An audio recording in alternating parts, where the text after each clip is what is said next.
Afternoon అయిపోయింది. Big బాస్‌ది ఒక్క promo కూడా రాలేదేంటి ఇంకా? ఇవాళ సాటర్డేనా?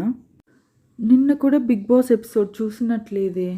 ఏం చేస్తున్నాను ఆ టైంలో? ఈ పని అయిపోయాక బజ్ ఇంటర్వ్యూ చూడాలి.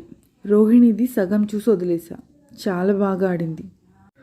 అయినా బిగ్ బాస్ అయిపోయింది కదా, ఎందుకు దాని గురించి ఆలోచిస్తున్నాను? అంతగా అడిక్ట్ అయిపోయానా ఏంటి? గౌతమ్ పృథ్వీ ఫైట్, ప్రేరణ నబిల్ ఫైట్ భలే ఉండేటివి. చాలా ఇంట్రెస్టింగ్గా ఉండేటివి. మాలో బిగ్ బాస్ వచ్చే టైంకి ఏవో కొత్త సీరియల్స్ వేసినట్టున్నారు. మళ్ళీ వాటిని అలవాటు చేసుకోకూడదు, అదే అలవాటు అయిపోతుంది. అయినా ఖాళీ టైంలో బిగ్ బాస్ని చూసి చూసి అదే అలవాటు అయిపోయింది. ఒక్కసారిగా అయిపోతే ఆ టైంలో ఏం చేయాలో తెలియక ఖాళీగా శూన్యంగా అదేదో వ్యాక్యూమ్ క్రియేట్ అయినట్టుంది. మీకు కూడా అలాగే ఉందా? ఉంటే చెప్పండి.